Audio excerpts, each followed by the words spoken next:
guys, welcome back to my channel and to another What I Eat in a Day video. Thank you so much for joining me today for a fantastic day of food, and one which is going to be so delicious, full of comfort food. I'm very excited to share. So breakfast this morning was actually something. I ended up having some porridge, which I haven't had in the longest time, but I feel like because the school run mornings have started, wow, it's just gone bright all of a sudden. It's been great all day. And this is the first glimmer of sunshine, not complaining. But anyway, yeah, so I've had the school run this morning, the first proper school run, and I got in and it was raining and it was dark and drizzly, and I thought, you know what, just my look this, I fancy a porridge, so I'll insert that now and you guys can see exactly what I did, and it was delicious. I haven't had a lovely bowl of porridge in the longest time. I do get questions about what porridge I have, and for those of you that don't know, I always get asked like, how is my porridge such a fine meal? Which it definitely is, and that's because I use Ready Break, which is essentially a children's porridge. I've been having this since I was 4 or 5 years old, and I'm now 34. That's how long this brand has been going. Tried and trusted, delicious, and I love it. And again, it's far less stodgy. It's a really fine powder mill consistency when it comes to porridge, which again, it's less stodgy. I don't feel bloated. It's not too heavy, but it gives me that lovely warming hit, and they do say in the advert it's central heating for kids, and I would definitely agree. So this is 4 pints a serving. I mean, I'm not totally accurate with it. I don't weigh it out or anything like that, and I don't think I ever did, even when I was losing. But if you want to, just get yourself a little weighing scale and weigh it out. I have it with semi-skimmed milk, and my secret ingredient, which I'm going to show you guys in a moment, which you can see here, bit of a sneak preview. I am back on the Biscoff porridge, and this jar is looking particularly empty, which shows you how much I've been using it when it comes to baking and buttercream and all that kind of thing. But I do need to stock up and get some more for my porridge, because porridge time is back and I'm very excited about that. So you can put warm milk straight into this and make it that way. I tend to put cold milk in and then pop it straight in the microwave. So I'm going to do that, and it only takes a couple of minutes. That is out of the microwave, and as you can see, the consistency is much smoother than regular porridge. I mean, it's not thin. You could have this thinner if you wanted to by just adding more milk, but that is the perfect consistency for me. And now the secret ingredients, guys, Biscoff spread. If you have not tried Biscoff with your porridge, you are missing out. Now, because I wanted to finish the jar, because I'm literally, this is it, this is the last of my Biscoff now. I didn't want any of it to go to waste. However, normally I would have about half of this serving. I wouldn't normally have this much, but I literally couldn't, like, there was no point leaving it in the jar, and I wasn't going to throw it away. Do you know what I mean? So I'm just going to have that. This serving, realistically, you're looking about 4 pints. Like, I'm not even joking, it's quite high. But I normally had about half, so I normally had about 2 pints worth of Biscoff. But again, feel free to pop it on your scales, weigh it out, and then if that wasn't enough, I do like my crunch, so sometimes I'll add walnuts, sometimes I'll add berries or nuts. Super delicious. I'm going to go and enjoy it now with a brew, and then we'll make some lunch a little bit later on. So lunch is going to be leftovers, which again excites me greatly. I made some homemade burgers last night, and I'm thinking about making like a burger toasty, which sounds crazy, but trust in the process, it's delicious, and it's just such a nice way of having a burger without having it on a flatbread or a muffin or a wrap. It's just a nice way to eat it, and I've just been really enjoying it recently, so I thought I would share that with you today. And tonight we're going to be having chili chicken, which is a really, not spicy, but very aromatic, very comforting and warm dish, which is new to me, and I'm going to be trying it for the first time tonight, so I'm very excited about that. And I don't know what we're going to be having it with yet, but I would say probably rice, salad, flatbread, and that kind of thing. So a very delicious day. I hope you all enjoy it.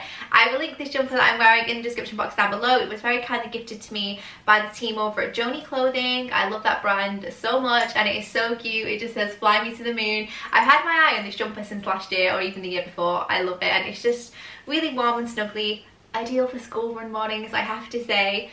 And these jeans are my button-ups from Gap. Again, really like them, a nice skinny fit. So that is the outfit details, but let's get on with lunch. I hope you enjoy it, give it a thumbs up, and let's get on with the day. The star of the show has to be my homemade burgers.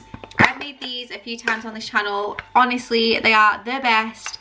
They are so easy to do, it's so flavourful, and one of my favourite things to eat, full stop. So I'm going to be heating that up, and alongside it, as I mentioned, I'm going to be having it on some toasted bread, which might seem quite bizarre, and it is, because normally you would have it on a muffin or by itself or a wrap, but I really enjoy this bread. It's by Tesco and it's basically just the bloomer that I really like.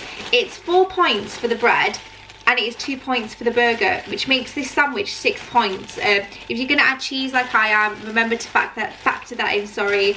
But all I'm going to do is pop 2 slices of this in the toaster. I have it so frequently, that's why I know the exact point value. And I will just check on the app what these are because I'm not too sure. I would hazard a guess as to say 2 to 3 points per slice, perhaps 2, but we'll see. 3 points, there we go. I'm guessing the 2 is the lighter version, which is fine. So 2 points for the cheese.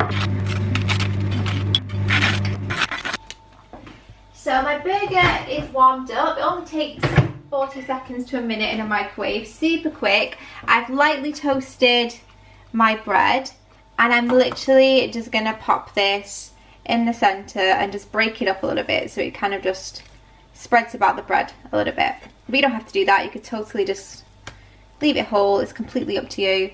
And then all I'm going to do is add some caramelized red onion first. So I use the Tesco's one, it's really nice. However, I've heard that the Aldi one is just as delicious, so feel free to use it as a brand you would like, or skip it all together, it's completely up to you. I don't use much, I literally just dollop a tiny bit on in the centre to melt. Lunch was delicious and I was literally just about to put my coat on and my hat and go make the walk and get Layla before having my afternoon coffee, but Andrew's just rang me. He said he's leaving work early today, so he's going to get her on the way home, which means I can get the kettle on and have my afternoon snack, which is great because it gives me more prep for dinner. So the first thing I'm going to do is go upstairs and put my comfies on. I'm going to get some joggy bottoms on because I like to chill out and relax. So I'm going to get my joggers on while the kettle boils and then I'll pop back and show you what I'm going to have for my afternoon snack. I've just checked my treat cupboard and I still have my Oreo kind of biscuits from WW. Now these are absolutely delicious. They're basically like an Oreo biscuit, but the amazing thing about them is they're only 1 point per biscuit. So I'm going to have 3, which might seem extra, but you know, it's a treat. So I'm going to have that with my afternoon coffee. I'm about to start making dinner, so here I have some skinless chicken breast. Of course this is a zero hero, feel free to use a more interesting cut like thigh. I think that would be delicious actually, but I'm going to use skinless chicken breast. I have 2 bell peppers here. The recipe traditionally does call for green, however you guys know I'm not a fan of green peppers, so I have got 1 red, which is what it asked for, but I've substituted the green for 8 orange, but again feel free to do whatever you would like. I have a chili sauce here, an egg, some water, some soy sauce, some tomato puree, some sesame seed oil and salt and pepper. And also, before I forget, this recipe calls for 100 grams of flour as well, which is about 3/4 cup if you're measuring in cups.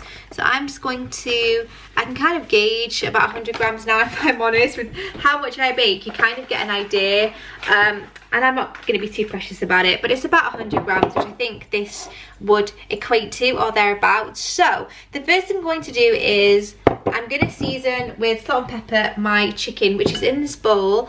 I'm going to start with a nice generous seasoning of sea salt and then straight in with my coarse black pepper. And also I'm going to give this a sprinkling of lemon juice. The reason for that, and I mean this recipe doesn't call for that, but the reason I'm doing it is I find when you cook with a drier cut like the breast, it can be quite dry. So if you add something with a lot of acid in there like a lemon, it just helps to break everything down. It helps to make it that much more tender. Same if you were to add a buttermilk or something like that to a chicken, just make sure that you do take out the seeds if you're not juicing it properly like I just did. So yeah, now we have a nice combination here of lemon juice, salt and pepper. I'm going to move on to the next step, which is giving each piece an egg wash and then straight in to the flour, and then we're going to set it aside in another bowl and wait to cook it. So very, very simple. Straight into the egg, give it a little bit of an egg wash, and then straight in and give it a nice coating of flour. And the easiest way is to make sure to tap this off so you're not getting too much excess. Make sure it's all covered, but also do tap off any excess flour that you have.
wasn't spicy, but it was very rich, very warming, ideal for the autumn winter months, and really easy. You can have it with chips, like a potato, bread, cauliflower rice, noodles. Like honestly, the possibilities for something like that is endless, and you can batch cook it.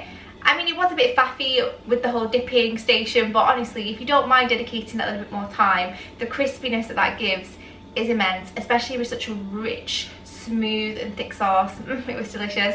I hope you all enjoyed it. I will pop my recipe in the description box down below so you can go and check it out. But thank you so much for watching. Don't forget to give it a like if you enjoyed it, subscribe if you're new to see these frequently from me, and I'll see you in my next one.